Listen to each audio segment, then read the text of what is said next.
Part 2. Let us get into your movie. Talk to us a little bit about 1984's Night of the Comet. Yes, Night of the Comet, the movie that if it didn't exist, we probably wouldn't have chopping malls, so keep that in mind when you're voting. Night of the Comet has to exist first. That's a bold decision. Or that's a bold statement. I mean, look, I've got Kelly Maroney in my film. I've got Mary Warrenoff in my film. Mm-hmm. The cinematographer of Chopping Mall serves as the second camera unit. Oh, you're talking like film. Literally like Kelly Maroney. Well, Kelly Maroney, yeah, she was in what's the one with Spicoli in it with Fast Times at Ridgemont. She was in Fast Times. People knew her. I'm not saying people didn't know her. I'm just saying like this movie comes before it. Like this movie comes before Chopping Mall. And so you have to get that, like they took all of the vibes of the 80s from my film to inject into Chopping Mall. So, so that Jim Wynorski can basically just crib notes my film. I don't follow this logic. You could apply this logic to any movie that was made before any other movie. No, I'm just applying this logic to specifically this because Jim Wynorski just loves to crib things. And, my film. How dare you speak of Jim Wynorski in that tone? Jim Wynorski is a pervert. You son of a bitch. Now you're cooking with gas here. I don't think that's disputable. I'm pretty sure it is. That's fine. How dare you badmouth perverts is what I mean. All of the greatest directors are perverts. Probably. That's probably true. Think of one. Look, name one good director. Tell me he's not a pervert. Think of one. Can't do it. Guillermo del Toro. As far as I know, isn't a pervert. He hasn't come out as a pervert and sex criminal are two different things, right? I mean, okay. Quentin Tarantino. Yeah, I'm a pervert. I'm not a sex criminal. Like Quentin Tarantino, pervert, big time, foot guy all the way through. You know what? I take it. You know what? I take it back. I take back my own statement because Guillermo del Toro directed the Fish Fuck film. So I was wrong. He did a movie about a lady fucking a fish. Anyway, yeah, I forgot. Right. I forgot. I'm sorry. My bad. I was wrong. You're probably right. All directors are perverts. Some directors are sex criminals. Yeah, that's true. Some are. Some everythings are sex criminals. Some everything. Yeah.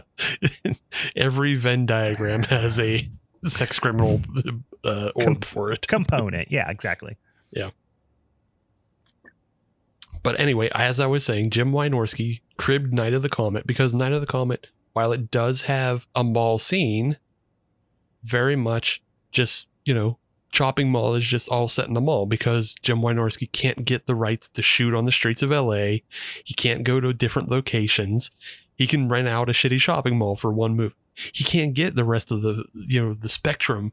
You can't get houses and the streets of LA and a fallout shelter. Do you know this movie? Your movie cost like $700,000. Like it was probably the cheapest movie on this fucking episode tonight. Yeah, and they did a lot with that money. They did. Yeah. Yeah. They gave things a red tint and everything. Yeah, they got the red tint. They got the empty streets. I can't talk shit on Night of the Comet because I do believe I own it in at least two different formats. At least. Yeah. It's great. It's a great movie. You almost said the greatest movie of all time. It's the greatest movie. It's the greatest movie of all time. It's an inspirational film for so many. Sure. Like it's not just an inspiration for Chopping Mall. It's an inspiration for the hit video game series Dead Rising. It's also more than likely an inspiration for the video game series Fallout. Okay. I'm gonna disagree on both those. Dead Rising is Dawn of the Dead. It's Dawn of the Dead, but you know what? I think one of the big components of Dead Rising is all the psychopaths that exist in the mall who are human bosses, and 90% of the time they are just store workers who went insane. That's true. Although I will say That's one of the best parts of this movie, and we don't get enough of them. I will say we don't get enough of the psycho half zombie store workers, stock boys. Yeah, we don't get enough of it, but it's there, and so like that's what makes this movie magical, is because we get a lot of vignettes of how the world is ending. Mm-hmm. Like this was a very bold thing to take on, of like, it's not just a comet passes by and zombies, which I mean is kind of the debated Night of the Living Dead lore, that a comet passes by Earth and then the zombies just rise up. Yeah. This is a comet passes by Earth. It turns some people into dust. If you're in a steel container of some sort, you get to live. If you're in a steel container with some bad ventilation and you breathe in the dust, you'll die slower and turn into a zombie. And if you turn into a zombie, you're not exactly a zombie. You're like a Fallout ghoul. Yeah. Because you still have like your mind to you, and you do violence with wrenches. So like, yeah, it's not full 1-to-1, you know, a comet turns you into a zombie, but you do become a zombie. Yep. Until it rains. Yeah. And then maybe, you know, I don't know, you come back as something else, or then if they burn your body, that puts more dust in the air. Or I don't know. You just, does the Return of the Living Dead apply? Do those rules apply? Do the rules. Yeah. We need a sequel to this film to really know. Mm-hmm. Which, hey, it's a perfect time to do a sequel to this film. Yeah. The 80s are back, baby. Directed by Thomas Eberhardt. And he's, I don't know, not really known for any other horror movies after this. He's not known for much after this. He did direct Captain Ron. Captain Ron's a quality film. It's a pretty decent comedy. With Tom Arnold, right? Kurt Russell and Martin Short. Oh, wait, what's the one with Tom Arnold Captain Ron is Kurt Russell. I was getting it mixed up with another movie. Yeah, I don't know what you're just thinking of The Stupids again. Every time you mention another movie, that would be a funny bit where every time you mention another movie, I start describing The Stupids. Like the one where he's his own grandpa. Yeah. And you're like, no, Brian, that's The Stupids again. That's The Stupids again. But yeah, Thomas Eberhardt directed Captain Ron. He wrote the screenplay to Honey, I Blew Up the Kid, and that's about it. You know, he didn't. Well, I'll tell you, Soul Survivor is a fun movie. If you've ever seen Soul Survivor, I don't think I have. It is a mediocre but quick and very kind of, I don't know, fun to look at, stylish type of movie. Right on. Yeah. And I mean, this movie this movie kind of follows the same, because it's also fun to look at. It's stylish. Mm-hmm. And you know, he wrote and directed this film. The cast, as we mentioned, features Kelly Maroney. It features Catherine Mary Stewart, who a lot of people will probably know from Weekend at Bernie's, maybe, possibly. Maybe you'll remember her from that. I thought there was something else that she. The Last Starfighter is probably the other big thing she's known for. But I mean, she stays working. She's like in a bunch of shit. She's a voice in Red Dead Redemption 2. So like, oh wow, yeah, she's not in stuff. She just, you know, pops up. She strangely appears in a 2022 Friday the 13th fan film, playing a character named Megan Jarvis. Now, Catherine Mary Stewart has never been in Friday the 13th, the series. Sure. And I don't think the character Megan Jarvis has ever come up. So I assume she is in some way related to Tommy Jarvis. And I don't know how. I don't know how. It'd be funny if she wasn't. It'd be better if she wasn't. Yeah. Be like, oh my God, you're married to Tom. You're related to Tommy Jarvis. No, just coincidence. No, I don't know. It's like, I think, who the fuck is Tommy Jarvis? Yeah, no, it's like, I think our dads came across the ocean on different times. Like his family immigrated in the 1920s, but my family was already here. I don't know. We don't know each other. Yeah, Catherine Mary Stewart, she plays Reg. Kind of a cool, like both her and Kelly Maroney's characters are great. We were, I went on that podcast, the Force 5 podcast, and we were discussing, this is actually a film that Jason, the host of that show, picked in his top 5 recommendations for Halloween. And this was also a suggestion by James, our, one of our patrons. So I kind of thought it was like actually a really good film to cover again, because we haven't done it. Super fun movie. Yeah. But super charming cast. Yeah. Obviously the 2 leads, but just like, I love me some Kelly Maroney. Catherine Mary Stewart, don't know her from a lot else, but she's great in this. And she's like absolute drop dead gorgeous. She's like alarmingly good looking person. Yeah. And as I was talking about the film on Force 5, I was saying this is like, it predates the film, but this is like Romy and Michelle's zombie apocalypse, because it's just like they're 2 well-written characters that are like, they're strong. The movie's PG-13, so you don't have to like get any sleaze out of the 2 of them. It's just 2 young hot ladies taking control of the world after it ends, and that's pretty cool. It's a good, fun watch. Everybody can get behind it. Everybody can enjoy this film. You don't feel sleazy watching teenagers undress in the dark. This is decidedly the least sleazy of the 3, which I am going to give it click 1 demerit for. And I'm appealing to the audience that they don't have to watch, a lady. I would say you are appealing to the teenagers in Hide and Go Shriek. Yeah, I'm the weird puritanical teenagers. Yes, I'm appealing to Gen Z and the teenagers in Hide and Go Shriek, that there's no weird sex scenes in here.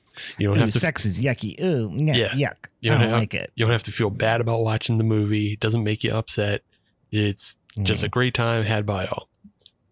The film also stars Robert Beltran as Hector Gomez. And he's a character who shows up. He's, a truck driver who gets saved by the steel of his truck. But this guy, I appreciate because I am a Star Trek fan, and he played Commander Chakotay on Star Trek Voyager, and then like appears in a bunch of other Star Trek properties. But yeah, like he went from Night of the Comet to Star Trek Voyager. I mean, he's in a bunch of other stuff too, but yeah, recognizable face. Yeah, but yeah, he does a pretty good job in this, and we just get a fun romp through the streets of LA. Everybody gets word about the Comet. Comet's coming, and Kelly Maroney's at home with her bitch of a stepmom, Doris, and she's like, "I'm gonna tell my dad you're fucking jerking off Chuck." And she gets into a fist fight with her stepmom, which is pretty solid. Hell yeah. It's a good scene. And then she just goes and hides in a garden shed, and then the Comet comes and just vaporizes everybody in the middle of the street, which rules. At the same time, Reg is, working her shitty movie theater job, but she's playing. What is the game she's playing? I don't think I caught it and didn't recognize it. Is it Tempest? Yeah. Yes, it's Tempest. Okay. Or no, I believe it's Tempest. It's one of the big ones. It's either Galaga or Tempest. It's one of the really big ones. Yeah. I guess I didn't see the name of the machine, but like it did look like Tempest to me. But yeah, Reg is getting high scores on Tempest, knocking off a fella by the name of DMK who's trying to hone in on her scores. And she's like, "No, it's REG. Get off my leaderboard." And now I'm going to go bowed down with the projectionist. Yeah, I mean, like I said, she's like the badass of the movie, right? So she's like, I'm gonna go play video games, get a high score. Fuck, she's just out here, she just exudes fuck. Yeah.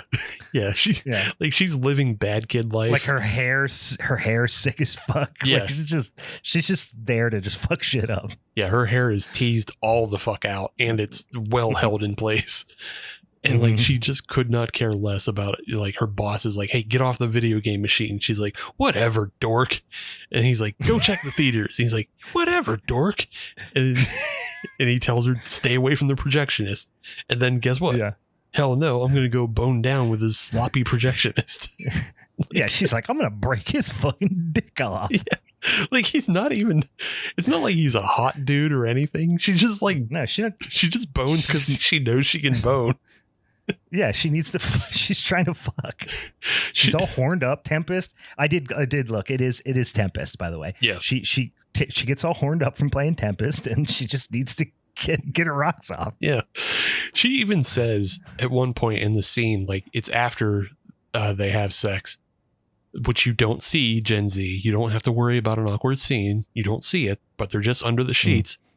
And she says, like, she goes, I'm always worried somebody's going to see us. And it's funny because I think she's just referencing the fact that she would be really embarrassed if people knew he's ugly. Yeah, she would just be embarrassed if people knew she was banging Larry. I'm always worried that it would be funny. It's like right after you're done fucking, she just goes, "Ugh, you're ugly." Just leaves. Yeah, it's just. Yeah, just a wonderful, poor Larry. Poor Larry. Just a wonderful take charge character. Well, let's not feel too bad for Larry. No, I'm not. No, I'm saying yeah, she's a wonderful. I'm thinking things are going pretty good for Larry. Yeah, to be honest with you. Yeah, no, Larry's batting way above his average. He's a projectionist. Yeah, like he's outkicked his coverage a little bit here. Yeah, like guaranteed, Larry is probably 25 to 30, and we're told Reg is 18. Because she's on her way out of the house as her sister, played by Kelly Maroney, Samantha, is, still kind of stuck at home and can't do much. That's why she's getting into fist fights with Doris. Fuck ass Doris. Fucking Doris. But yeah, everybody is in their places. The comet comes by, vaporizes everybody, turns everybody into red dust. There's a fun little, nod to that on the projectionist door. There's a poster for the film Red Dust, which is just, it's a little Easter eggy thing, I guess. Little Easter egg. Yeah, a little Easter egg thing. But yep. In the morning, Larry gets fucking killed by a homo. Not a homo. Wait. A hobo zombie. No, that's hide and go shriek. I'm going to go. Get killed by a homo. Not a homo, a hobo zombie. Sure. And, Reg goes out to find him and just finds, he's munching down on a chunk of Larry. And he's like, come here. And he's like, no, I'm not coming there. No, thank you, sir. No, thank you. Hops on her motorcycle. And then we get a whole bunch of cool empty streets. It's like that weird red hue sun in the air. And it's cast over the top of Los Angeles. And you get, like a lot of these towering shots of, the downtown skyscrapers as they loom above Reg as she, runs through the streets. It's pretty cool. It sets the scene well. And she goes home and, there's a whole bunch of clothes in the front of her yard because basically everybody just gets raptured by the comet. Right. Yeah, they do. It's very left behind except for there's a pile of red dust. Yeah.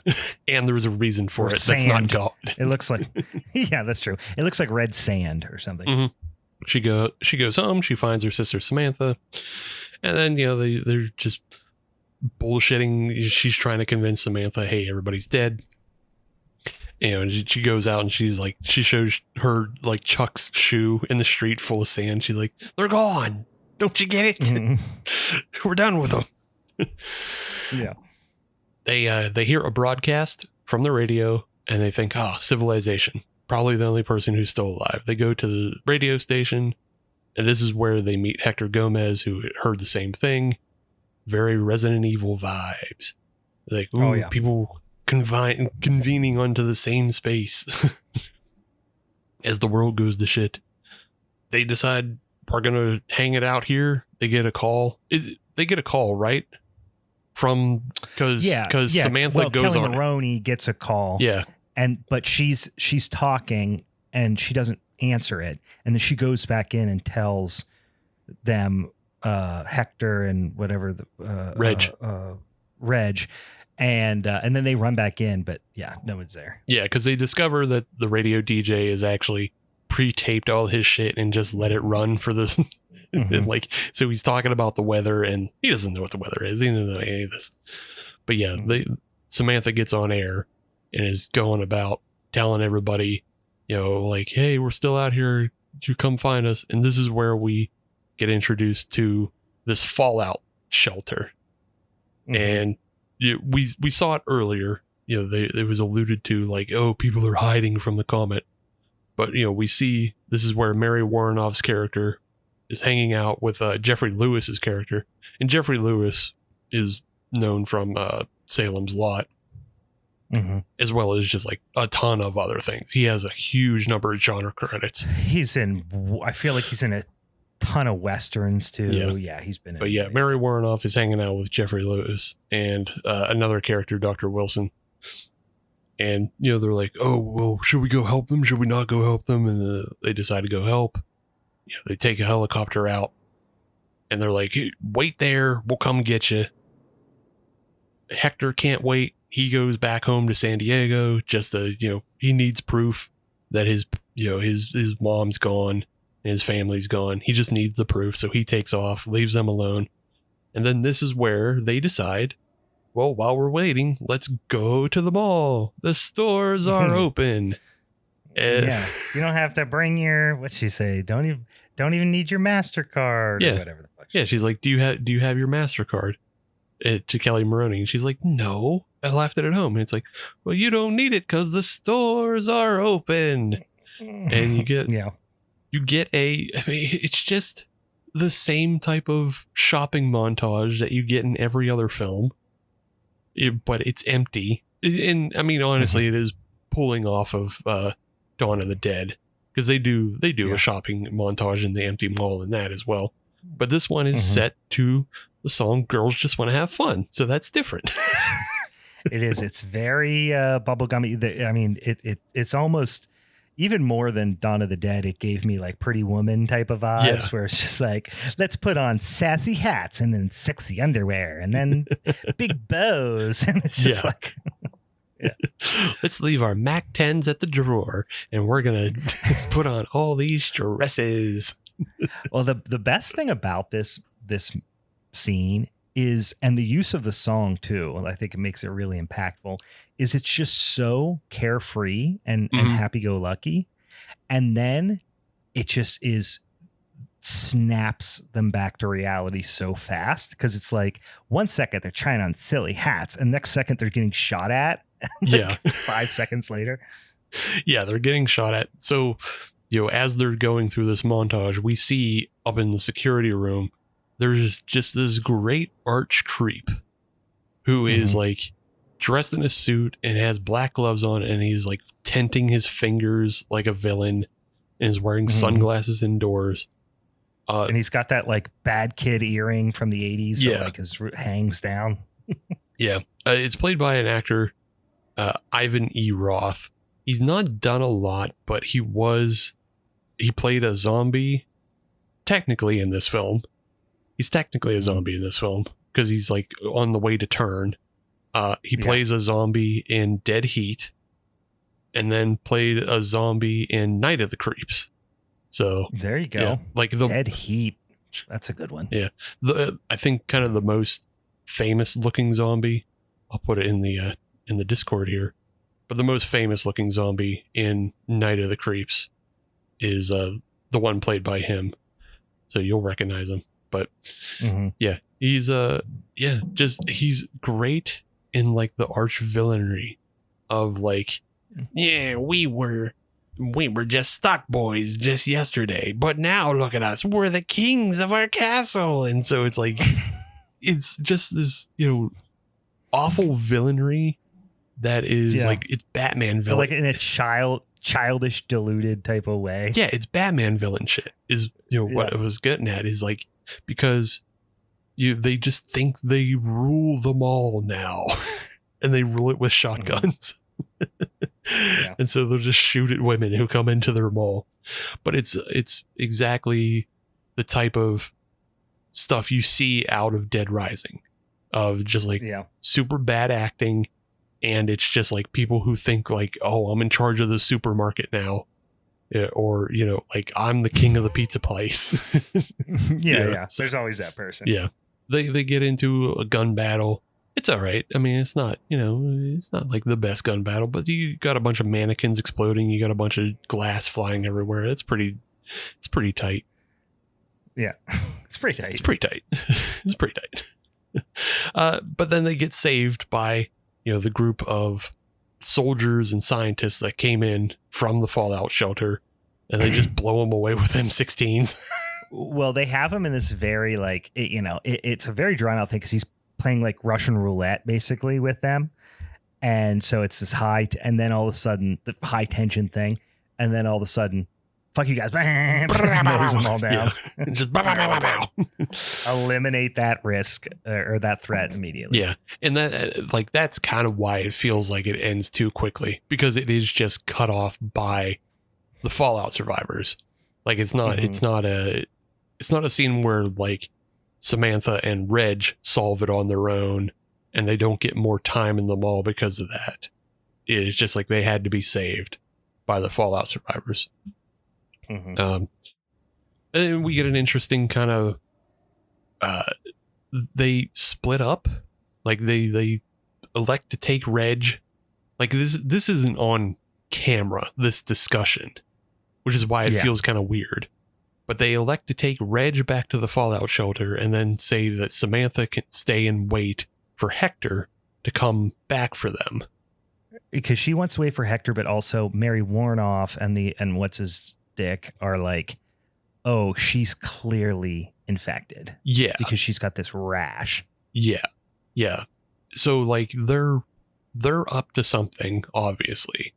And it's weird that Reg wouldn't just stay for Hector, but Samantha's kind of like, well, if he's kind of the last guy on Earth, I'll stay and see if I can make it with him and get him on. Well, that's the whole thing. That's the whole thing is like there's this kind of like stupid, which I've never liked that much, but this kind of stupid subplot of like Reg is like the badass, cool, popular, beautiful girl.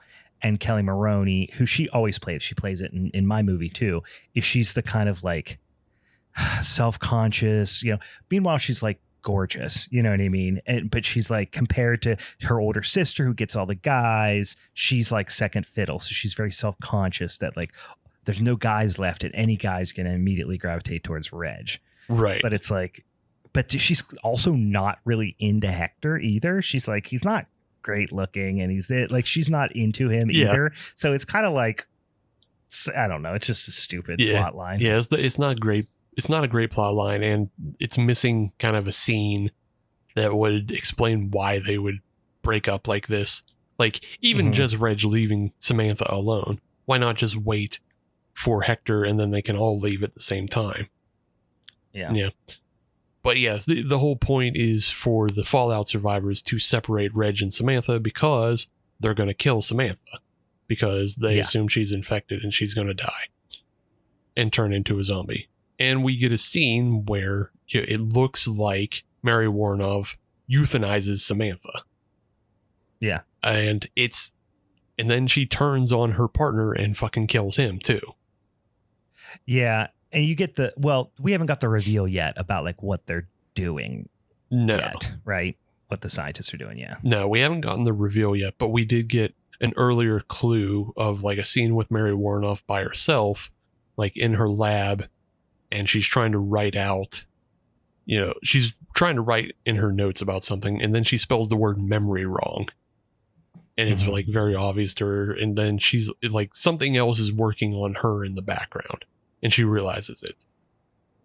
But yeah, Reg gets, sent to this facility. They're doing fucking dumb fallout shelter stuff. Like I can't find a direct, like quote from the creator of the Fallout games that said like Night of the Comet is an inspiration. I couldn't find one, but like I feel like it has to be because you kind of have the ghouls, and then you have a fallout shelter of dum-dums doing dum-dum science for evil. Yeah, so. True. Yeah, I feel like that was a pretty established trope though at that point. Even going back to, I guess they don't have dum-dum scientists, but even going back to Well, you do a little bit. Like I Am Legend, like Richard Matheson's I Am Legend. Mm-hmm. They, people talk about those being one of the first like post-apocalyptic, modern, post-apocalyptic genre stories. Yeah. You know what I mean? Yeah. Well, everybody cites A Boy and His Dog for Fallout. Oh, of course, yeah. Yeah, everybody cites that one. But yeah, I don't know. That makes sense. I just feel like this one has got to be some sort of influence. Even, I don't know, maybe even subconsciously, and the game creator just forgot. But mm-hmm. Yeah, even the way that the ghouls are designed, like they're like kind of skeletal faces. Mm-hmm. And the guy, I mean, you really see it with the guy with the dangly earring. Yeah.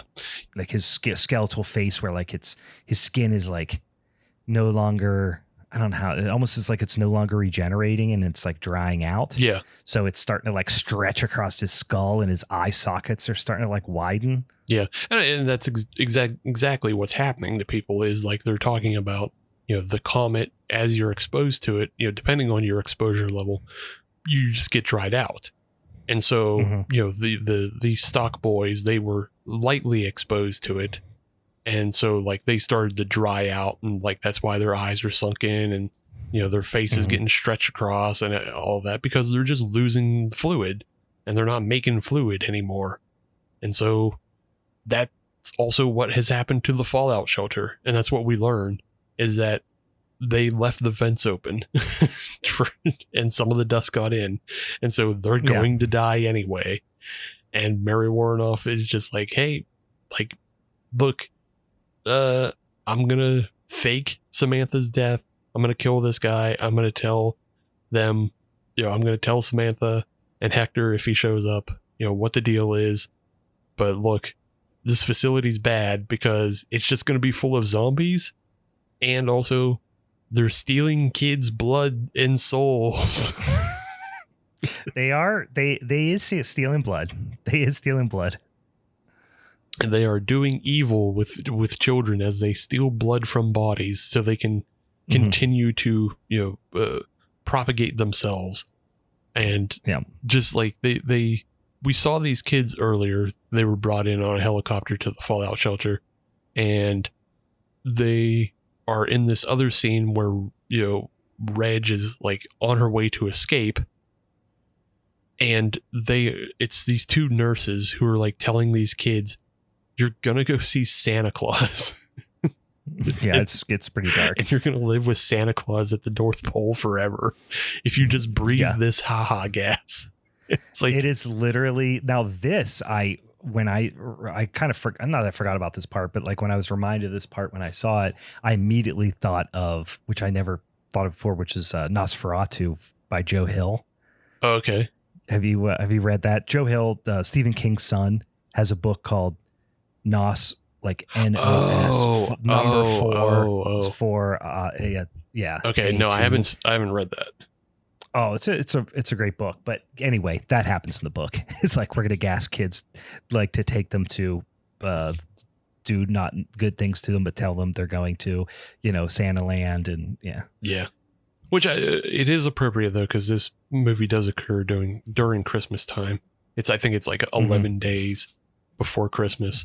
But like it gets so dark that like after Reg saves the kids, she ties the two nurses to the beds and puts the gas on them. And there's a sign above one of the nurses that says going to see Santa. Yeah.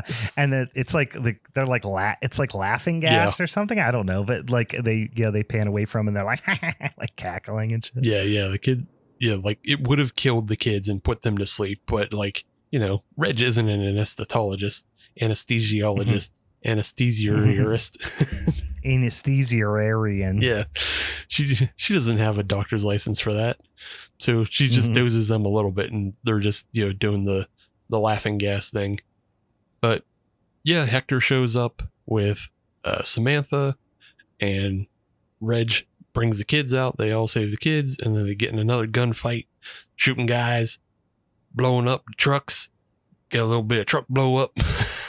Yeah, we get a little bit of, I mean, it's not chopping mall level of explosions, but we get an explosion. Yeah, we get an explosion. We get a truck truck explosion. It was funny because Elvira, Mistress of the Dark, got auto-played by Tubi after this. Okay. And within the first 15-20 minutes of that film, when Elvira is going to Massachusetts to claim her aunt's house. Yeah, claim her aunt's house. Yeah. On her way there, she stops at a gas station, and there's an explosion where they blow up the entire gas station. And so so like that happened 20 minutes after I just saw this like mediocre truck explosion. And then in Elvira, they blow up a whole gas station. I was like, oh man, an enormous fireball. Yeah. It's like, ow. But yeah, we end the film with, you have kind of a brand new family made of the two kids, Hector and Reg. They're on one side of the street, and Samantha is kind of alone by herself on the other side of the street. And you kind of, you feel like the divide between the sisters now, because, you know, Reg is like acting very matronly. She's like keeping the kids safe. And she's very much about following the rules, and, you know, they're rebuilding society. They're the last bastions of society. And Samantha's just kind of kicking her feet like, well, what's for old Samantha to do? What's going to happen for old Samantha? Yeah. Meanwhile, if you know the movie, you know this, but she's also wearing a cheerleader outfit, the entire movie, basically. Yeah, for basically the entire movie. In this scene, she's just kind of dressed like spaghetti strapped with a shawl on. Like, she looks like she's going to the beach, while Reg and the family look like they're going to church. So like it's still a separation there. But out of nowhere comes ripping around the corner in a convertible. It's DMK, the guy from the, oh no, this is the guy from the beginning of the movie, and he's here. And yeah, I don't know, he's just a young blonde kid. He almost murders Samantha with his car. Almost accident. He almost vehicular manslaughters her. Yeah, almost runs her down. But it's played by Mark Popple. He was in Christine. He's does he still work? No, but yeah, he's just a young blonde kid. Isn't he the buddy? He's the buddy from Christine. Kind of. Actually, I think he's one. No, he's one of the jerks. He's one of the jerk jocks. Jerk kids. He's one of the jerk jocks. Okay. Yeah. Okay. Yeah, he's a little bit down on the cast list, but he's still there. But yep, he shows up, saves the day, and Samantha thanks God, and then she rides off into the sunset with DMK, the guy who always beat Reg's scores. So the guy who can beat Reg is the guy that Reg can't have. Can't have him. And then in the sequel to this movie, it should be learned that he immediately murdered her. And now it's on Reg and Hector to track him down and seek revenge. That's my dream plot of the movie, or of the sequel rather. Yeah. Night of the Comet, fun movie. Hard for me to talk shit on it. It's a movie that like my movie, and I would say like all three of the movies tonight, is a combination of at times silly and dumb and lighthearted, and then at other times very bleak. Yeah. It gets really bleak when you think they kill Samantha. Like it's pretty dark. You're like, oh, that's just like out of nowhere she's dead. Because it's very unceremonious, and Mary Warnoff just like quickly injects her, and then she's gone. And you're like, oh, did they really just kill this character that we've come to really like? And and she's just now gone. Is that it? But I don't know. It also feels just too wrong for her to be dead. So yeah, of course she does show up. It does. I remember the first time watching it going like, really? That sucks. And like, but it did trick me, because I thought she was dead. Yeah. First time I watched it. But I also, luring kids in with the promise of Santa Claus and draining their blood. That's also pretty dark. Yeah. And just post-apocalyptic, like, listen, it's not Cormac McCarthy, but it is a pretty bleak post-apocalyptic vibe to it, right? Again, back to A Boy and His Dog. That movie ends with Don Johnson fucking eating the woman that was his companion. So yeah, that's tough. Yeah, Harlan Ellison, he does Bleak pretty fucking good. Yeah, Bleak too. All right. Okay. Let's get out of this downer of a movie. Let's get into a little flick from 1986 called Chopping Mall. Chopping Mall. I will go out on a ledge here and say that I also want to argue your point when we talked about this movie a couple of weeks ago when I mentioned it, in that you said, well, it's fucked up. It's called Chopping Mall, and there's no chopping. Yeah. No, there still isn't. There is a slash of a throat. Oh, hey, that's a slash. That's a slice. That's not a chop. Learn your knife skills in the kitchen, Brian. You fuck. What is a slash if not a shorter, more precise chop? That's all I'm saying. No, that's a longer, more precise. Not chop. even. No, because it's a directional difference. A slash or a slice goes root across, and a chop is a. I understand. I'm just saying somebody does get lacerated with a blade of sorts. Sure, there's a laceration, but I tell you, if you laceration mall doesn't roll off the tongue quite as well, and it only happens once. And I'm telling you, if you go into culinary school and you start doing slices when you're supposed to be doing chops, you're gonna get an F. Listen, fail the murderous robot. See what happens. See what happens if you fail the murderous robot in culinary school. All right, this movie. First of all, you get this fun little intro video. Well, let's talk about the cast and everything here first. This is directed by the aforementioned Jim Wynorski, who is noted pervert. Just noted pervert. I mean, I was just gonna say how dare you again, but then I looked at his profile picture on Letterboxd, and he looks like a pervert. I mean, you can look at his photos. You can look at his most recent films, which include we did Murderbot a while ago. I don't remember the context of doing Murderbot. I just know we didn't care for it because it was only 40 minutes of bullshit. Underneath Murderbot in 2023. Nudie Cuties Gone Wild.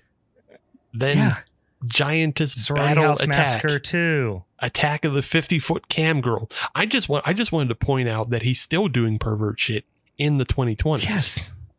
Yeah. 976 Evil 2. Jim Wynorski, he is also well known for doing quite a famous movie that ended up a famous episode of MST3K, which is of course Munchie. Not Munchies, which we've talked about. Not We're the Munchies. It's Munchie, which is a comedy, a very creepy, I would argue scarier than Munchies, that they did on MST3K. Lost Empire, or the Lost Empire. Yes, Jim Wynorski, famous pervert and filmmaker, does a really fun movie in this instance. I think probably certainly his most celebrated genre film. I'm trying to think on here. I mean, a lot of these other ones are I think like sequels. Nothing else is gonna top this in terms of like horror. I mean, The Return of Swamp Thing, no way. I mean, people know it. I kind of like it. Sorority House Massacre 2, again, people know it. I don't think people like it more than Chopping Mall. Ghoulies 4. Yeah, no. Yeah, that's tough. Yeah. The Bear Munchie Strikes Back, of course. The Bear Wench Project 3, Nymphs of Mystery Mountain. I don't know. These are great titles. He has Nymphs of Mystery Mountain, but he also has a movie from 2016 called A Doggone Christmas. We should watch that movie because there's probably some pervert subtext there. God, there's also a movie which I would suggest, not because I've seen it, but because you just need to watch a movie that has this title. It's a parody, of course, of The House on Haunted Hill, but it's called The House on Hooter Hill. Hell yeah, dude. Noted pervert Jim Wynorski. Check him out. It's a lot of fun. Shark and Saw Prison Massacre. It's Sharkansas. Yes. Like it's the name of a state. Like Arkansas, but I don't know if Sharkasaw or Sharkansaws. I think it's Sharkansaw because it's like Arkansas. Sharkansaw Women's Prison Massacre is the name of one of his movies. All right, enough about noted pervert Jim Wynorski. The cast in this movie is tremendous. Okay, you have the aforementioned Kelly Maroney. You also have the great Barbara Crampton. So I mean, hard to go wrong with those two starting. You have Carrie Emerson, who nobody knows her from anything except for I believe she was in some sort of TV thing. I looked her up, but she's some sort of TV thing. She's a TV thing. Yeah, nothing too crazy. I believe it's soap opera The Edge of Night. She did like 168 episodes of that, so probably that. Yeah, it was a soap. Yeah, there's a couple of soap stars in here. I would call out the only other people that I think are worth calling out here is Paul Bartel, which we've already mentioned, who is a immediately recognizable character actor. The Usual Suspects, Gremlins 2, The New Batch, Escape from L.A., Death Race 2000, Piranha. I mean, some masterpieces of the genre here. And Mary Warnoff.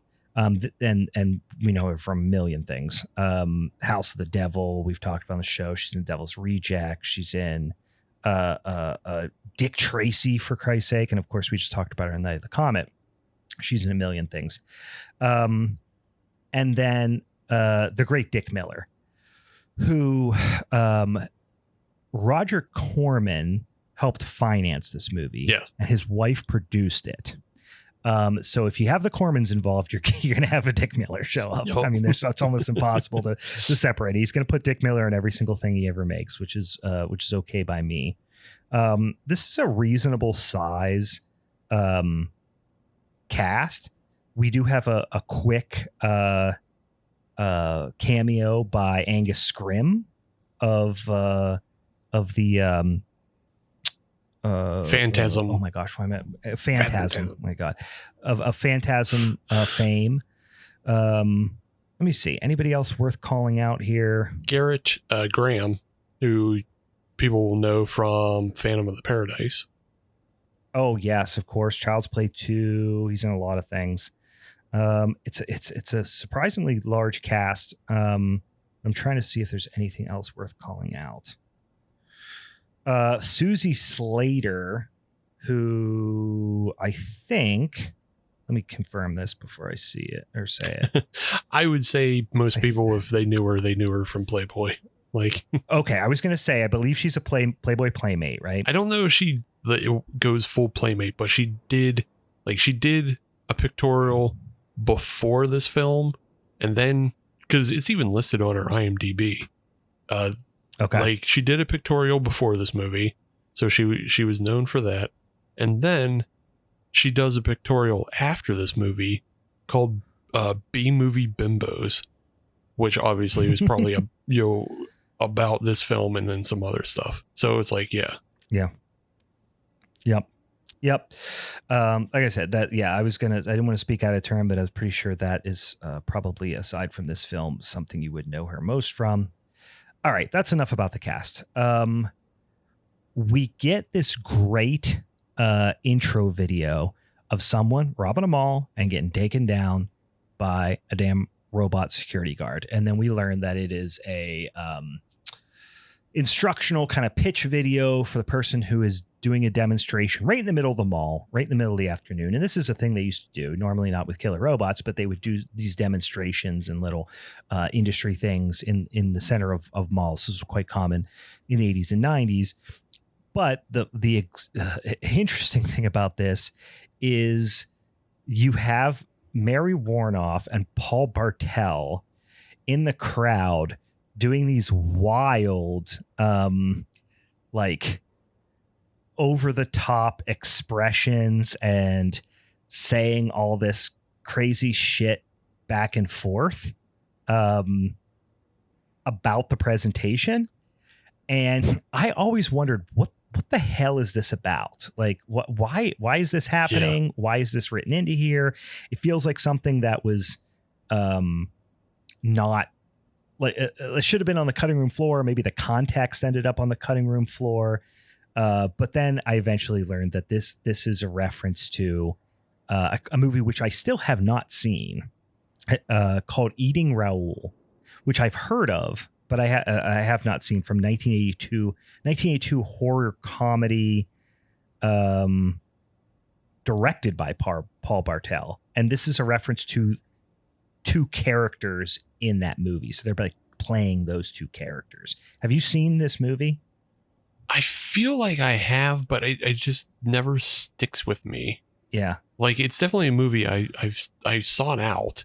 Yeah. But yeah, I just don't remember it very well. And I know this is like the connection between those two films, because they're playing, Mr. and Mrs. Bland in Chopping Mall, and they play Paul Bland and Mary Bland in Eating Raoul. Mm-hmm. So, which also stars Robert Beltran, Commander Chakotay from Night of the Comet. So, yeah, and I think the idea is they like are like cannibals or something, or they're cooking humans and serving them at a restaurant or something like that. Yeah. Anyway, they're serving them up. It seems to be a well-received movie. I don't know why I haven't seen it. Definitely a blind spot for me. It's on Tubi, and so I'm gonna get after this one. In any case, we've referred to these robots, which, for those of you who know the movie, know they are giant, clunky robots that are vaguely pyramid shaped on giant tracks, like almost like you would expect like a tank to be on. And also they have little tiny grabber arms, and they have these pointy faces that have, because they are kind of anthropomorphic in that way. They have these like pointed faces that have like these red glowing like beam kind of where their eye would be. And they are referred to, I don't think ever the people in the movie call them this, but killbots, right? Great synth score. I got to call out before I forget. Extremely 80s. I would say the aesthetic for me, like no other movie grabs the 80s mall aesthetic. No other horror movie grabs the 80s mall aesthetic, I think, any better than this one does. You get this tagline that you get from the killbots. Anytime they can complete a task, they say, "Have a nice day," because they're supposed to be non-lethal. They're supposed to be able to take down would-be burglars or thieves or whatever with non-lethal means, whether it be a taser or something like that, right? Yeah. This is it's basically the Ed 209 scene from RoboCop, sure, but for an entire movie. Yeah, pretty much. Also, the voice of the robots doing the "Have a nice day" is actually voiced by noted pervert Jim Wynorski. We also, not coincidentally, get another furniture store here, because I say not coincidentally because where's a better place to fuck in a mall than the furniture store, right? Furniture store. So you get basically three groups here. You get Kelly Maroney and I can't remember their names now. What are their names in the movie here? What are their names in the movie? I don't know. I don't know. I didn't write it down. I'm unprepared. Kelly Maroney is Allison, and Barbara Crampton is Susie. I'm not going to remember that. I'm going to call them Barbara Crampton and Kelly Maroney.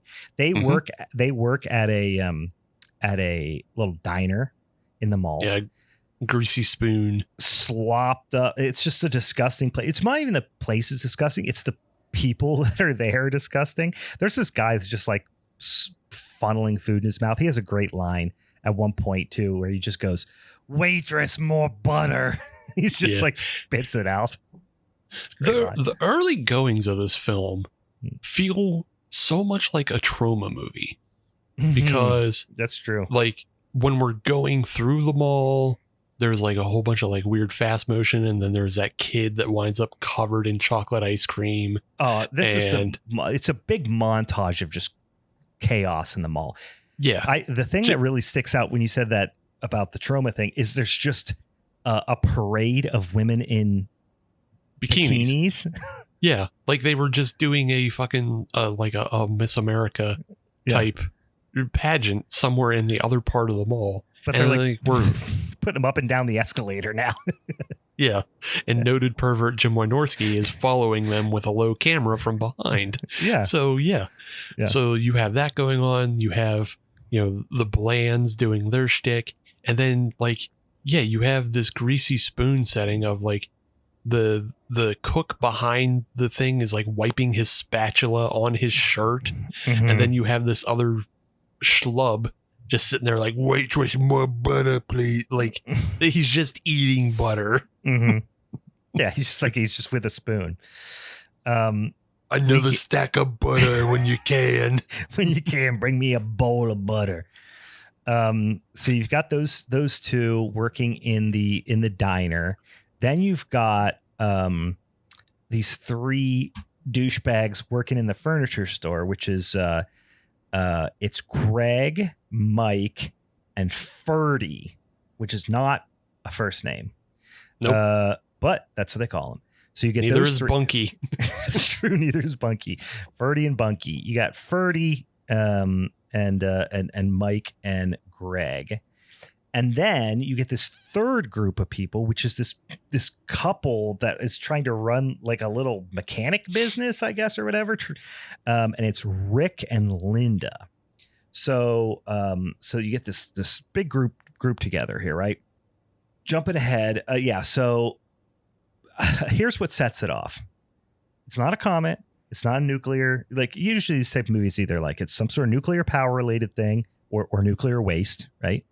It's a comet that happens. You think killer clowns from outer space, obviously Night of the Comet, some sort of comet type, something from outer space, nuclear power, or in this case, just old fashioned electricity makes the technology go wacky, which I always love that one too. It's like, what's something that like we can't control and could make things go wacky? Lightning strike. Well, who knows what happens if lightning could strike and all of a sudden your microwave murders you. That's exactly what happens in this case. It scrambles the old killbots and they start going crazy because of electricity. We don't understand it. It's still very like caveman peasant brained like fears. It could be just like fire. Like the killbots looked at fire and it made them go nuts and kill people. Like even Maximum Overdrive has the good sense of like, it's a comet that makes everything go crazy. There's another comet one. Yeah, of course. Yeah. The comet makes all the machines go crazy. This one's just like, oh no, like a weird power surge and everybody around you dies. Yeah. Because we don't understand electricity or robots. I think the thing is we can't control technology. And I do love the idea though, that they don't overcomplicate. They're like, got struck by lightning. What the fuck? Let's not get the plot get in the way of a good story here. So these guys, for the most part, with the exception of Kelly Maroney and Ferdy, they know how to party, unlike Hide and Go Shriek. Those teens do not know how to party. They're like, don't eat yet. We all have to eat together. Let's like sit out the picnic chicken. These guys are not pizza, beer. We're gonna come all over this furniture. Like that's what we're here for. We don't own this. This isn't anybody's dad's furniture. We just work here and we're gonna jizz on everything. We're gonna work it over. Yeah, we are gonna make this stink. It's gonna stink in here. It smells crazy in there. Pepperoni, jizz, ass sweat. So this is fun. I never knew this. So we get let me see. It's Mike. And Mike is kind of the Randy of this movie. He's kind of the jocular guy who thinks he's fucking awesome. But we have him and Leslie, and they get down to fucking quick, right? But at one point, they're in the bed, at the furniture store, and he goes like under the, she's above like her head and shoulders are above the blanket. He goes under the blanket. So I think the idea is like he's going to go down on her, right? Yeah. And she goes, hey, I don't allow that. Yeah. She's like, what do you mean? Leslie, for as hot as she is, like she's supposed to be the hottest of the group, but for as hot as she is also like the worst lay, because she's like, can't go down on my pussy, not allowed to go there. And then also afterwards, she's like, I need smokes, but not camels. So it's like, don't kiss me, don't go down on me, give me smokes, and then I'll let you look at my big boobs. Yeah. She's very picky. Now, here's the question. Maybe that's not what he was doing. Maybe he was doing something wild down there and we can't see. You know what I mean? Like maybe he had a clown mask on and he was trying to like lick her butthole with a clown mask on, and she was like, I don't like maybe, that. Yeah, maybe he was putting fucking fingers in her butt. It could be. If that's the case, okay. Yeah, listen. Sure. But she does go, yeah, all right, go buy me some smokes. Meanwhile, we have Dick Miller, which also didn't realize this, is also playing another character from a different Roger Corman movie. He's playing Walter Paisley from Bucket of Blood. Interesting. That one I haven't seen. Yeah. That one I have. I feel like I've seen Bucket of Blood, but I don't remember enough about it to confirm that. But I did see that when I was doing a little bit of research. But he ends up getting zapped because he's some kids made a mess and he's mopping it up, and the Killbot comes up to him and he's like, fuck you, Killbot, giving him the Dick Miller treatment, tries to scan his little badge and it doesn't listen to him, and shoots a little electrode into the water that he's mopping up and zaps him to death. And we get a cool little effect with the little weird like lo-fi electrical bolts zapping through him. I love those types of effects. Yeah, it's the rotoscope, painted on electricity, which is great. Yeah. I was watching, what fucking movie was I was watching that they did that? Because it also is like the Ghostbusters effect. Damn. I can't remember, but I was watching a movie that had that had like a whole bunch of colors, and they were all sucking something into a portal or something. I don't remember. Well, it's always fun to I'm always interested, like what color do you think electricity is? Yeah. So it's always blue, mostly it's either blue or like sometimes it's like yellow, like lightning bolts here. But I also like, as the robot's going around the mall before it kills Dick Miller. And I haven't seen this Paul Thomas Anderson movie, but Paul Thomas Anderson made a movie called Licorice Pizza. And then I didn't watch it either. I haven't seen it either. Yeah. But as the robot's going past, it does go past a Licorice Pizza. So I'm just assuming that Paul Thomas Anderson movie is a reference to Chopping Mall. So of course. Yeah, that's fair to assume. No more discussion required. That is no more investigation. We have accepted that as fact, and we're moving on. PTA, big Chopping Mall fan. Big Chopping Mall fan. Who isn't? So we're getting back to Leslie uses her boobs to make Mike go get her cigs, right? He goes out, puts his jeans on, bip it and bop it over to the cigarette machine. The Killbot approaches him. He's like, I don't have my ID. Go fuck yourself.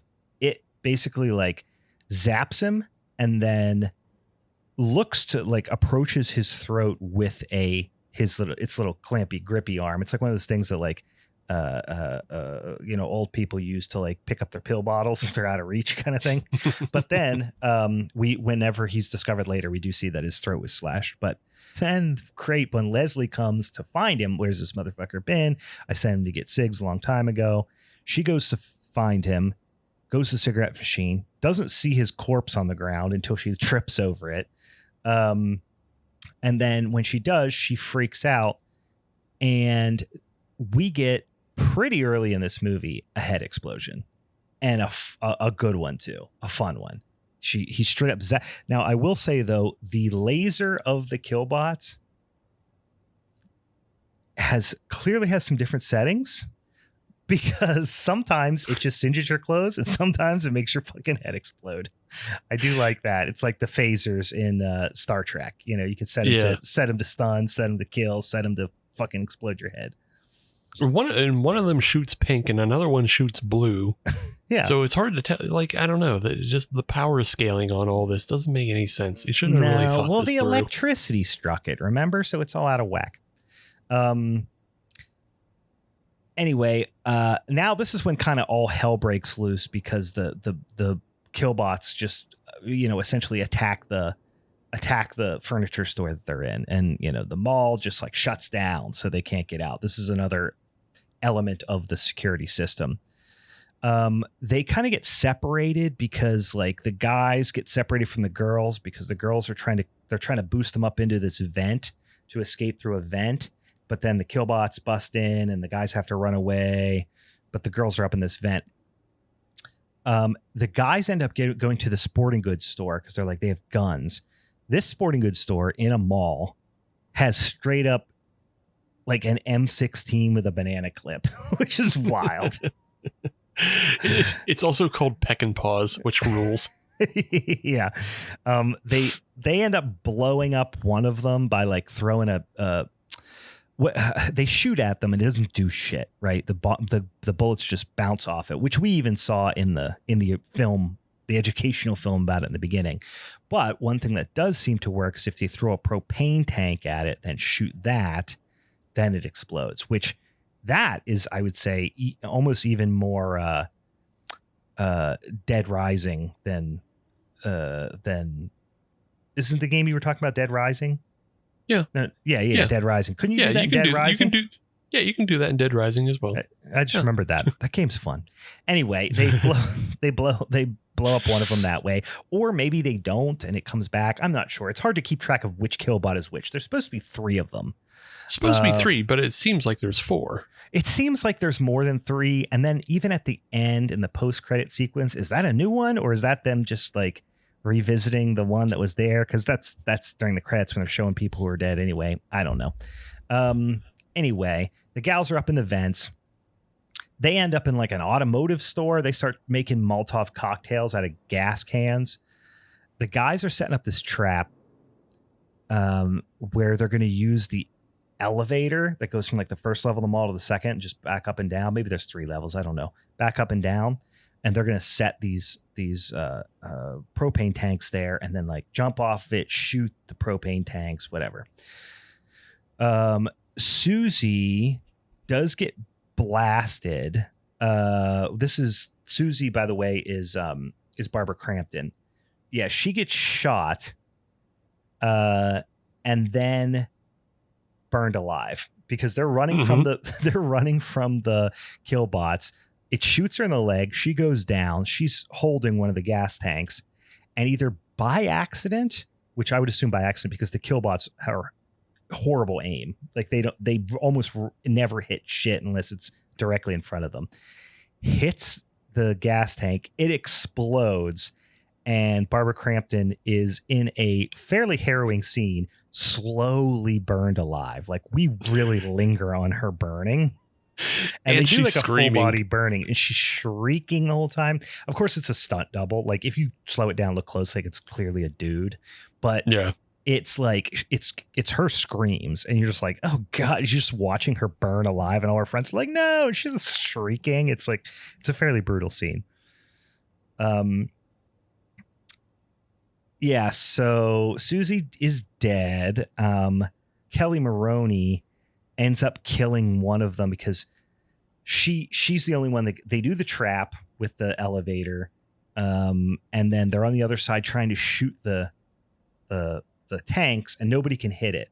But then Kelly Maroney, as a way to retribution for her dead friend, pulls out a pistol and makes like an insane shot, like 60 yards from different levels with a pistol, like across the mall, hits the propane tank, explodes, kills another one of them. So at this point, technically, I think there should just be one left. Right. But what I think is the first one that they quote unquote blew up, actually it didn't kill it. I think that's what we're supposed to think. But it is a little confusing. So at this point they get the bright idea. Ferdy's like, everyone's pissed off. Everyone's bummed. People are dying. Barbara Crampton's dead. We're not going to see any more Barbara Crampton. So everyone's bummed, as am I at this point. And Ferdy's like, we got to get to the computer. Like, that's how we're going to fix this with the computer. We got to stop all the downloading. And it's really funny because he's like, yeah, let's go get it. And then the I think it was Barbara Crampton's boyfriend's like, yeah, let's fucking go get it. And maybe it's even Barbara Crampton's boyfriend who says that they need to get to the computer. I forget who, but they're like all like, yeah, let's like that. This is what we're going to do. Rallies the troops. And the other guy runs to the top of the escalator, or maybe he's at the top of the escalator. I forget. But in any case, he is all psyched up to go, avenge Barbara Crampton. And he just gets so unceremoniously yeeted off the top of the fucking escalator. Like the killbot just shows up behind him. It's like, yeet, just throws his ass off the side.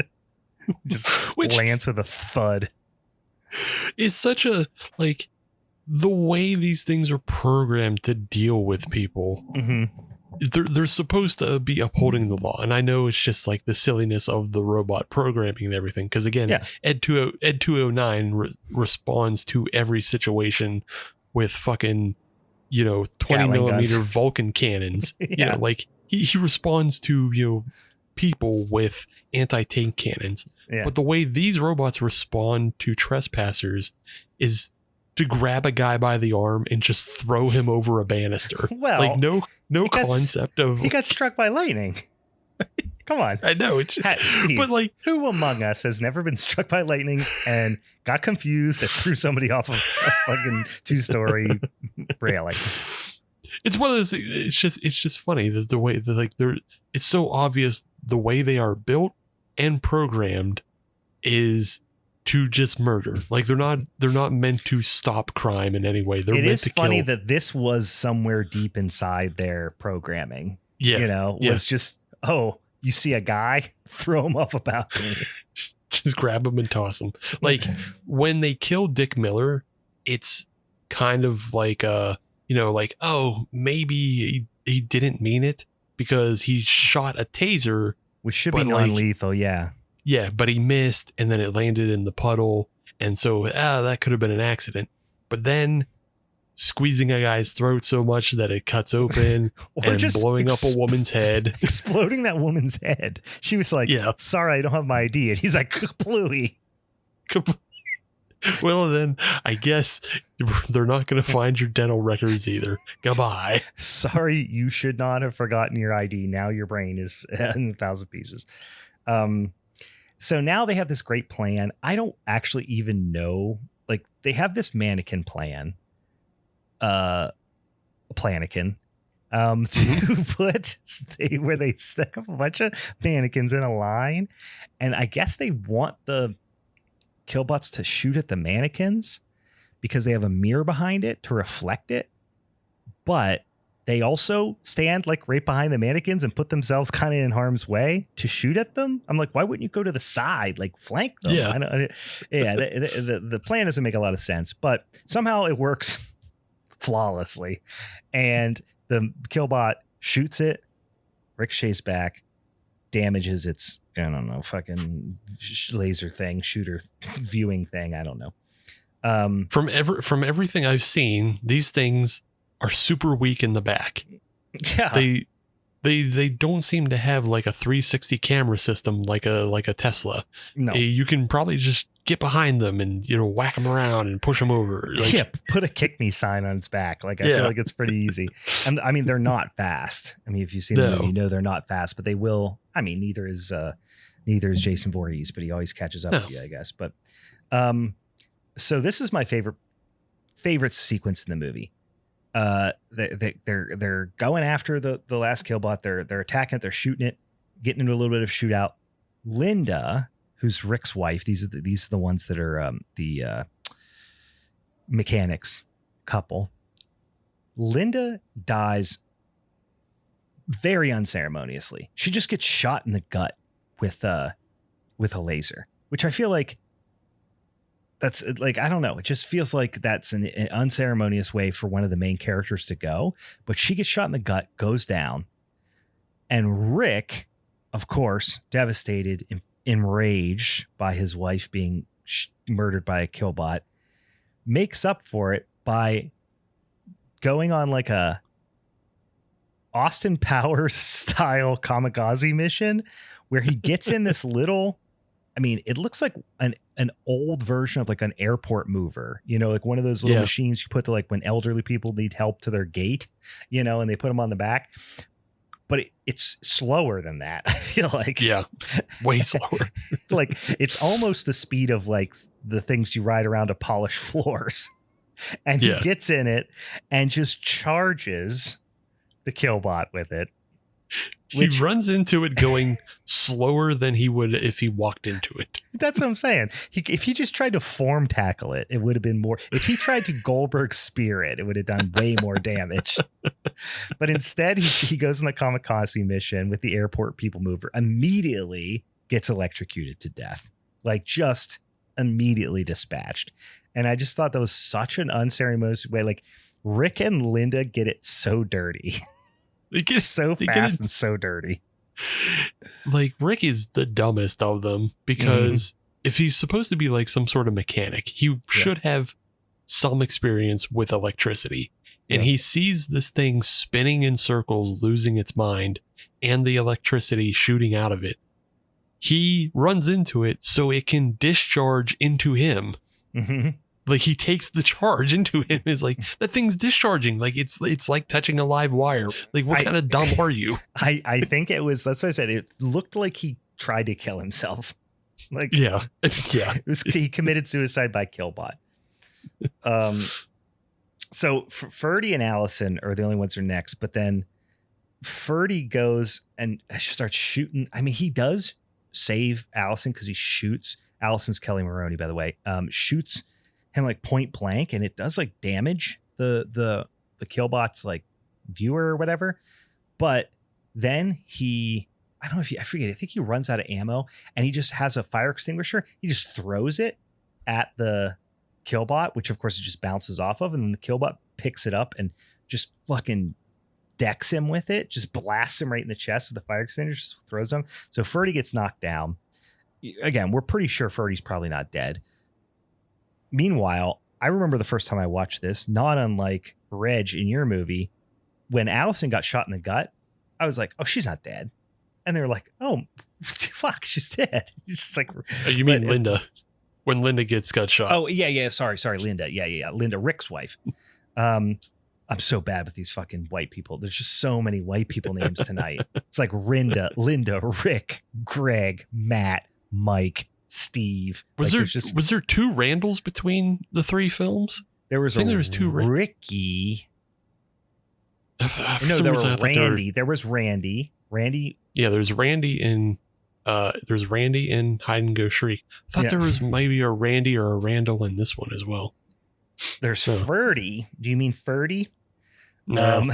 Okay. No. Anyway, I never mean Ferdy. Yeah, you never. Ferdy is not dead. We know this. Don't worry. He just got hit with a fire extinguisher. Anyway, Allison ends up killing the last killbot by mixing, I guess, paint with some like explosive chemicals in the fucking paint store in like the Sherman-Williams or whatever it is. Mixes it up. She has a flare. She lures it in there. It's getting all slippery and slidey, which I feel like tracks are probably okay in that scenario, but it's not. It's slipping and sliding.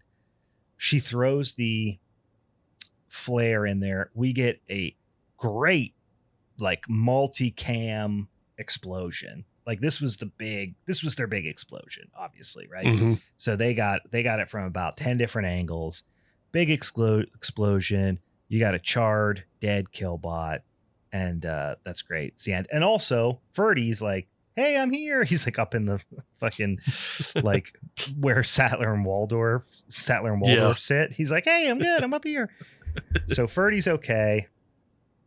And that's the end of the movie. But the real end of the movie, the highlight ending, is we get like a one of those credit sequences where they show all the characters like played by so-and-so, and they actually have like a little live action moment from either a moment from the movie or just like a quick clip of them going like cheese into the camera or whatever. And when they get to Leslie, which was Susie Slater, which I'm now just realizing that she could have easily also been married to Bob Seger. I feel like they're in Probably. kindred spirits. When they show her, they show the scene of her head exploding. Yeah. Which I feel like such a disrespectful thing. It's so disrespectful. I crack up every time. It's so funny. I was watching the Red Letter Media Halloween special. And they watched The Howling 2 in that. Yeah. And there is something similar, but even more disrespectful of what is it? Is it Sybil Danning that's in that movie? Oh God, The Howling 2. The Howling 2 is horrible. I don't know. Yeah, because it has Christopher Lee, and then Sybil Danning as she's like the main kind of bad guy, werewolf witch thing, whatever's going on there. But Sybil Danning takes her clothes off in that film and bares her breasts. Sure. And in the ending credits, they do a montage of her character disrobing and then taking other clips from in the movie and acting as if those characters are reacting to her taking her clothes off. So it's like characters making it's like characters making awooga faces from other points of the movie at her breasts. And it's just like, that's wildly disrespectful. Well, you wonder if they thought they probably, again, was Jim Wynorski involved in The Howling 2? Because I feel like he probably would have thought that was really funny. Her head exploding gets me every time. It's so fucking funny. And that's it. That's Chopping Mall, and it's a treat, and you should watch it. I would honestly say I watch Chopping Mall at least once a year, at least, sometimes more. It's an easy go down film. I mean, it's only an hour 16. So it's a comfort. It's a comfort movie for me that I throw on in the background. It's in my rotation of comfort horror movies for sure. All right. So we've talked about all three of these here movies. So just to remind everybody at home, this is how we normally do this. We'll go around the horn and we each vote, right? If we maintain our movie as the pick, which most of the time is the case, then we go to our second pick. And if there's a tie, then ultimately we go to the social medias. But for the pick for is Dan going to substitute in our pick for, he's going to be the Patreon pick, right? Yeah, I mean, like we've never done it before, but I was thinking about like we need to fix it because it's just too easy to lose for everybody to lose to Instagram. Right. I've been meaning to fix this, and I think because Dan is here right now in the chat and it was his movie, we can just let him pick. I agree. I think that makes sense. And I think we should do that in the future because it's just, I don't know, it's just too easy. It's going to be too obvious that Chopping Mall is going to win this in the Instagram. Yeah. And it that even precluded me from picking a different movie. I wanted to do a movie called Biozombie, which is like this Chinese zombie film that is set in a mall. Like there's no one is doubting. This is on my Letterboxd like watch list that I've been wanting to watch for a while, but I couldn't find it anywhere that had subtitles. Maybe it was on some weird subscription I didn't want to pay for, but I found a Daily Motion of it. Oh, did you? Okay. that had subtitles. So Okay. yeah. But it precluded me from doing that one because I was just like, well, like nobody knows what the fuck Biozombie is, and I know it's going to go to a vote. And then I was just like, well, James also wanted Night of the Comet anyway, so. Okay. All right, fair enough. All right. Do we want to go in the order that we talked about them? How do we want to do this?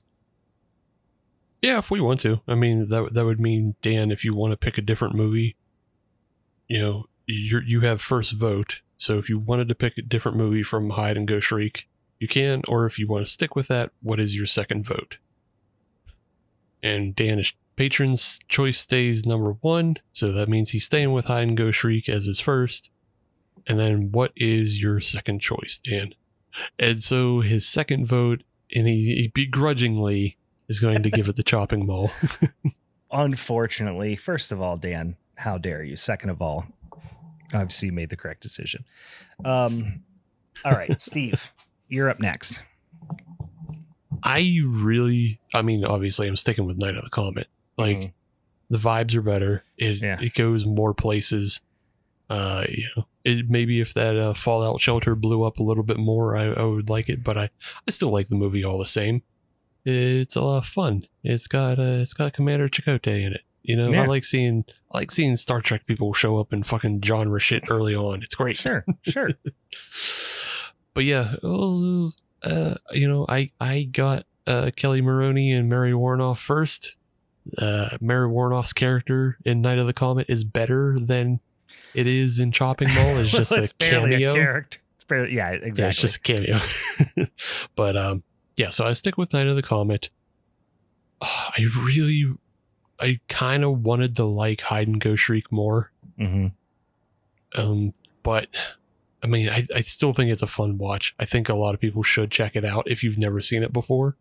Like I think obviously our 2 movies are, far more seen. And if you haven't seen Hide and Go Shriek, check it out.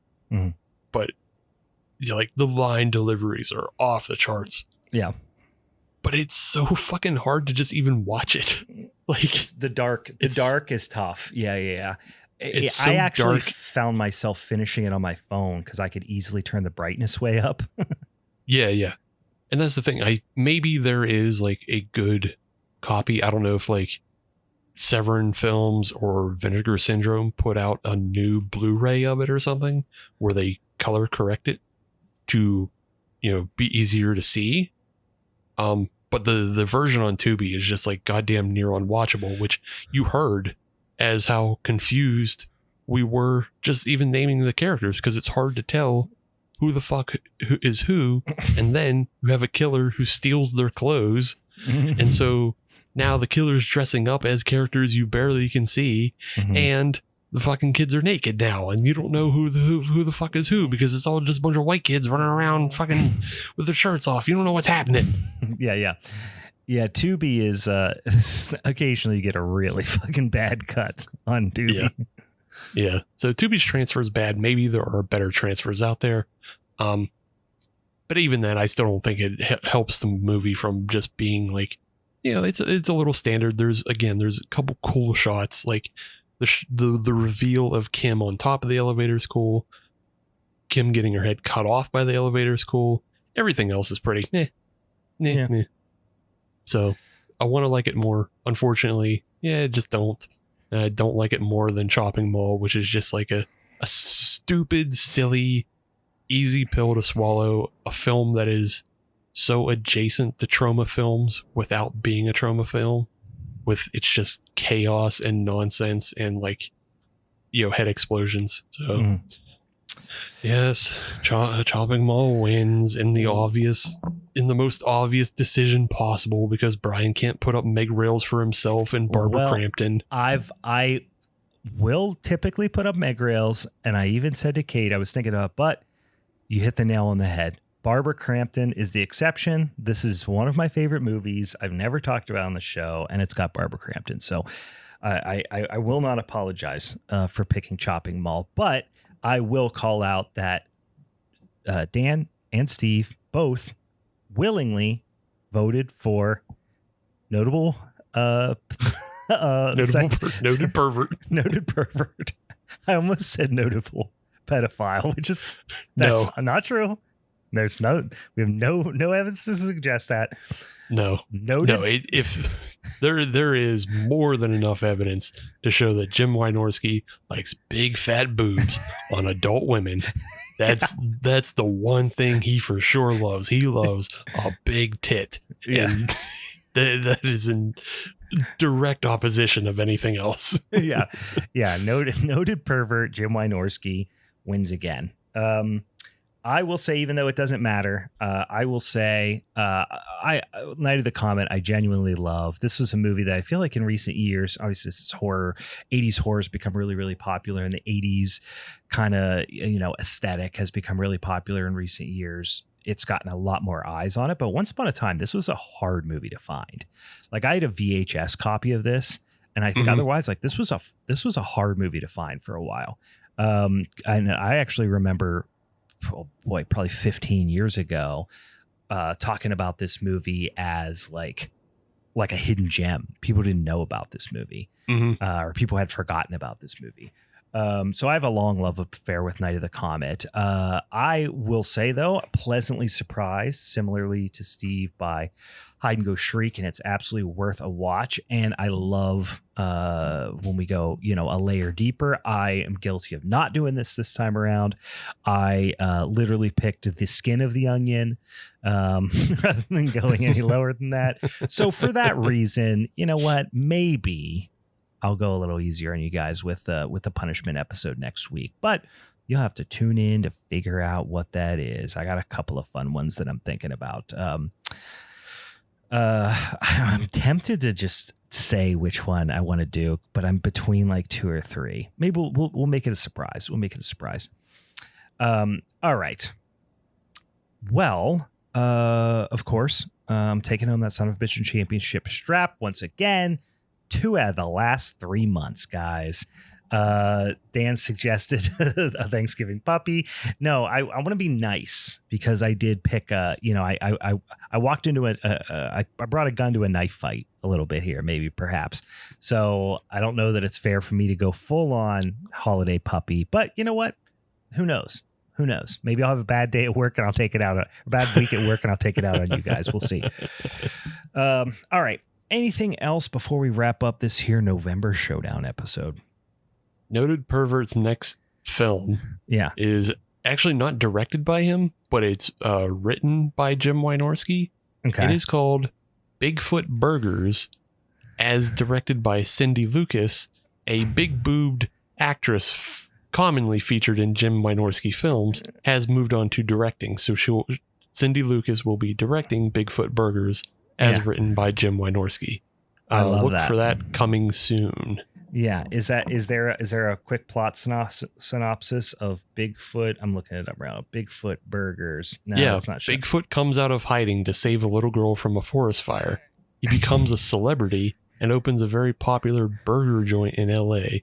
A looming recession causes the restaurant to fail, but the sexy waitresses hatch a plan to save it. I really, really like this a lot. I don't think it's going to be anything close to a horror film, but that seems like a time to have Bigfoot Ben on. Yeah, that does. That is. When's the release date on this, Jim? I cannot find anything. Not saying yet. Okay. Well, yeah. I mean, it might fucking be out there already. It just, who knows with these films. We'll put a Google alert out for Jim Wynorski, and so we can get all the smut when it comes our way. Yeah. All right. Well, for the Halloween is Forever crew, I'm Brian. And I'm Bigfoot Burgers. And I'm a notable pervert. Bye.